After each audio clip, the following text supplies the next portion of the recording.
Hello, this is Phil Thatch, and today I'm going to talk to you about an experience I had today with a Canada Warbler. And this took place on January the 17th of 2019, right here in Chattanooga, Tennessee, which is not where you should typically see a Canada Warbler. Here's the range map from Cornell University. You can see that in the summertime, breeding season, spring and summer, they spend their time up here in Canada, maybe a little bit in Michigan, and here in the Great Smoky Mountains National Park.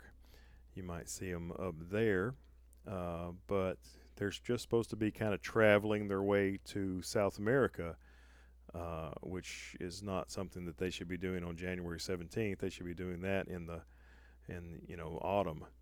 So finding this bird here in the greater Chattanooga area, which would be kind of here, is something that's pretty unusual. And the place where we found it is here at this is the Tennessee River Park, which I'm going to zoom out. This is the Curtain Pole Road area. Here's Tennessee River. This is downtown Chattanooga over here.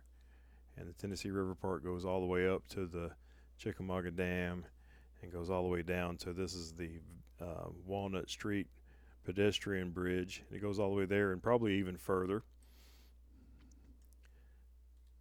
We'll go back up here. Let's see, that's Amicalola Marsh, so I'm in the wrong spot. I need to go downstream. There we go. That is the Curtain Pole Road area. This Curtain Pole Road pond. This satellite image was made in the summer. There's lots of algae that grows on top of the pond in the summer. In the wintertime, that's not there.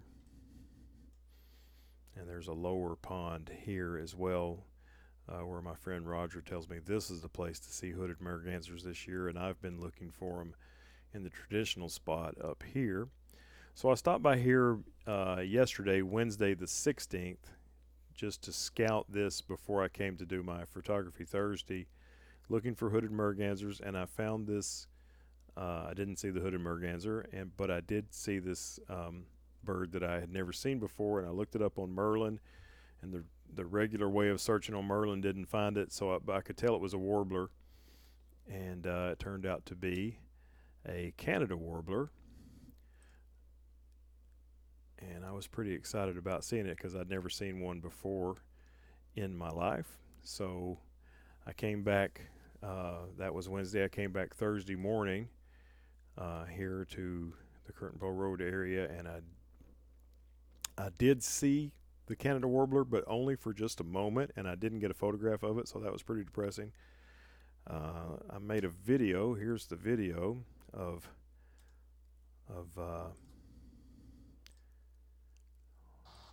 lots of various birds that I saw on the river park.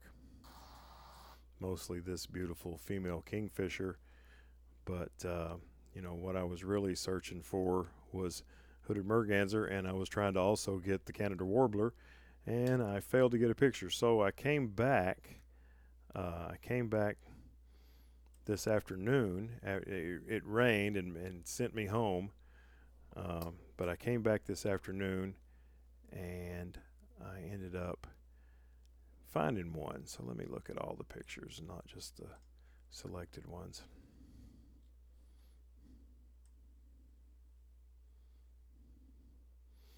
I had just a few minutes to stop by there. Picked up my daughter from school, and I had just a few moments to stop by and see if I could find that Canada Warbler and get a picture. I carried my Nikon D500 and my 200 to 500 f5.6, and it was really overcast. It had been raining all day. I was really thankful that the rain had stopped, but in order to get some shutter speed, I wanted at least 1/500th of a second. F5.6 is wide open, so that to get the exposure right, I needed 6400 ISO. So all of these pictures that I'm going to show you are those same settings: 1/500th of a second, f5.6, 500 millimeters, and 6400 ISO. And anytime I could get that bird in the frame, in focus, I fired. I didn't care if there was stuff in the way or not, because I didn't know if I was ever going to get another chance. So as you can see, it was pretty obscured on a lot of these pictures. You just keep on shooting until you get something. There's the closest one to being a decent picture so far. Of course, there's still a leaf here. And this water drop off this plant kind of blew my mind for a while. I thought it was off the bird's beak, but it's actually off this plant. All these pictures so far are straight out of the camera, not edited at all. Yeah, see, the bird has turned, but the water drop still remains here. I love the way a bird's eye reflects light. I think that's one of the most beautiful things about a bird, and kind of for me is required for a good bird picture. If you don't see that twinkle in the eye, it maybe the bird picture might need some work. But of these, I think I just had just a very few minutes, and I was fortunate to even find it in that short amount of time. And I think I picked 9 or 10 that I liked enough to do a really quick edit on. None of them are fantastic. And that should be one. Yes, see, you'll see the 5 stars on ones that I've actually done at least a little bit of editing to. So there's one.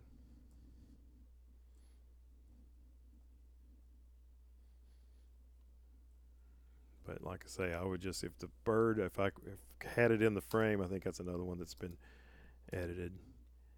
Yep. If I had the bird in the frame, I would just fire 10 frames a second with a D500, so there's a lot of bursts. That's 2 that I edited there. That one I decided wasn't perfectly in focus, and this one might not be either, but it's better than the other one. That may be the best picture of the rack, just because there's nothing in the way of the bird. But what a beautiful bird the Canada Warbler is. I wish we could see them more often. I've been doing bird photography since 2011. It's 2019. This is the first one I've ever gotten. Doesn't seem to be too much bird in that shot. But this little guy, there's another one I believe that's been edited, was kind of making its way around that big old pond in a clockwise direction. And I followed it as long as I could until it got to the point where I would have had to have been trekking through briar patches to follow it. Of course, these pictures they're not all perfectly in focus at all. Anybody who tells you that every picture they make is perfectly in focus and is a winner, you might want to take their information with a grain of salt. This is the real world right here. You do the best you can. Some of them will be in focus and some of them won't. And that one's not. That one's not. That one's not. That one's not. That one's pretty close. And that one. This one's pretty cool because the whole bird, you can see the whole bird in the reflection in the water.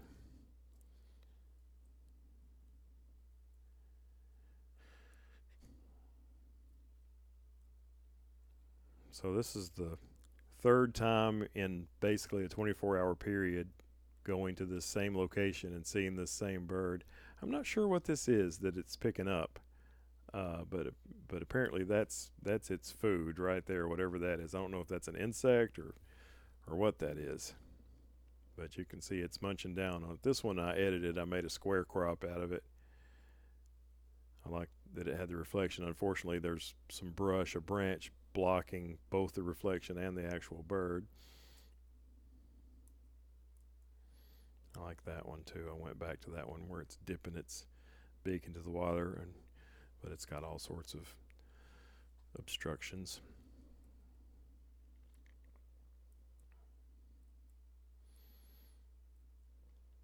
So there it is, the Canada Warbler right here in Chattanooga, Tennessee in January. My worry is very soon it's going to get really cold here. Probably our coldest time is mid-January, which is now until mid-February. So hopefully this little guy will get out of here and get on further south so it doesn't freeze to death. Of course, we have, I've taken pictures of yellow-rumped warblers when this pond is completely frozen over, so maybe this guy can handle that much cold too. I hope so if he stays.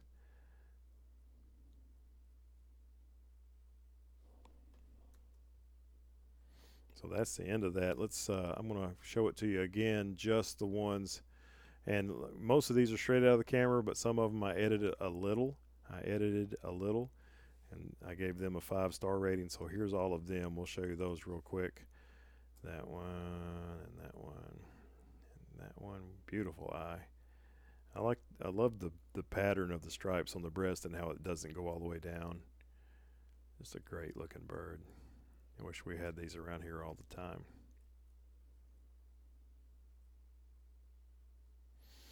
So that's the last one of those.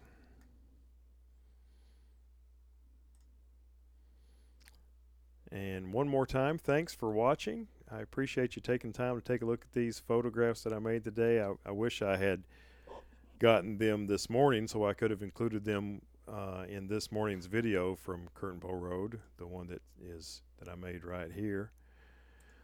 But I did not. I had to come back a third time in a 24-hour period to finally get the pictures. So thanks again for watching, and I'll stop this screen recording now and we'll call it a day. Bye-bye.